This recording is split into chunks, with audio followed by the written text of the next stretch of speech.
नमस्कार। मैं आज संविदा वर्ग 3 प्राथमिक शिक्षक का जो मैंने एक टॉपिक शुरू किया था बुद्धि, तो उसके फर्स्ट भाग में मैंने ये बताया था कि बुद्धि क्या है, बुद्धि की मुख्य मुख्य परिभाषाएं बताई थी और विभिन्न विद्वानों द्वारा दिए गए बुद्धि के सिद्धांत बताए थे और उन सिद्धांतों में मुख्य रूप से क्या कहा गया है।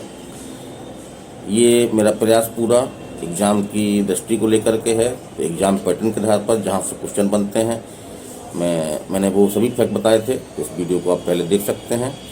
आज मैं चर्चा कर रहा हूँ आईक्यू के बारे में। आईक्यू क्या है और आईक्यू जो है वो निकालते कैसे हैं और आईक्यू की जो है बाल विकास में क्या उपयोगिता है। तो आईक्यू इंटेलिजेंस कोशेंट, ये फुल फॉर्म है आपका आईक्यू का।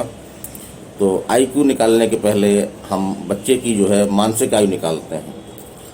तो मानसिक आयु निकालने की जो परीक्षण विधि है उसमें ये देखा जाता है कि यदि कोई बालक 10 वर्ष का है लेकिन वो सभी काम जो 12 वर्ष के बालक करते हैं यदि वो उनको आसानी से कर लेता है तो उसकी जो है वो मानसिक आयु 12 वर्ष होगी।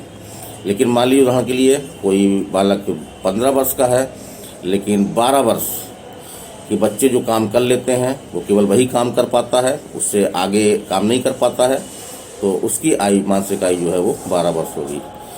तो मानसिक आयु निकालने के बाद एक सूत्र है कि मानसिक आयु में हम जो है वो वास्तविक आयु जो है उसकी जो बच्चे की होती है उसका भाग देते हैं और जो वो भाग देते हैं और उसमें जो है वो 100 का हम गुणा करते हैं। तो इस तरह से हमको एक जो है आईक्यू अंक हमको मिल जाता है और उस आईक्यू के द्वारा जो है वो विद्वानों ने बच्चे की कैटेगरी बांटी हुई है।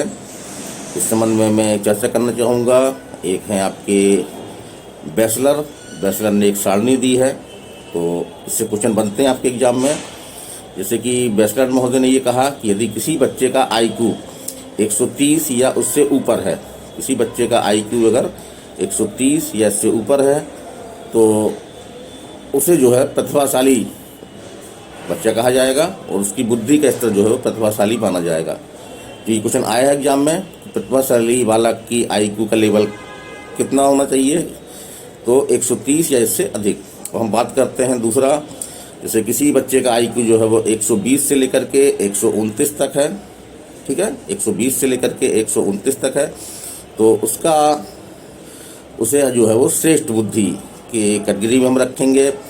इसी प्रकार से 110 से लेकर के 119 तक है अगर आईक्यू, तो उच्च समान बुद्धि। 90 से लेकर के 109 तक है तो समान बुद्धि।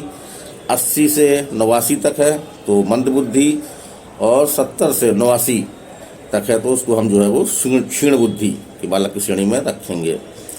और क्वेश्चन यहाँ से आया है जैसे कि अगर उसका आईक्यू 70 से नीचे है, कितना है, 70 से नीचे है, तो निश्चित रूप से उसको जो है वो क्षीण बुद्धि में हम जो है उसको रखेंगे। तो ये एक महत्वपूर्ण टॉपिक था, छोटा टॉपिक था, इसे आप देखें।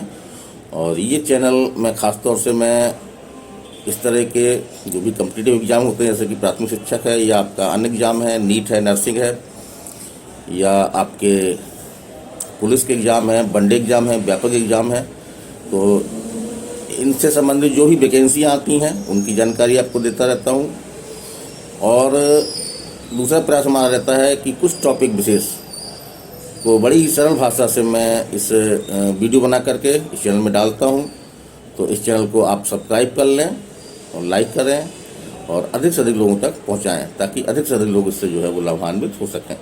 तो मैं RK Saxena mastermind coaching Rewa के एजुकेशनल यूट्यूब चैनल में अगले वीडियो तक विदाई लेता हूँ। नमस्कार, धन्यवाद।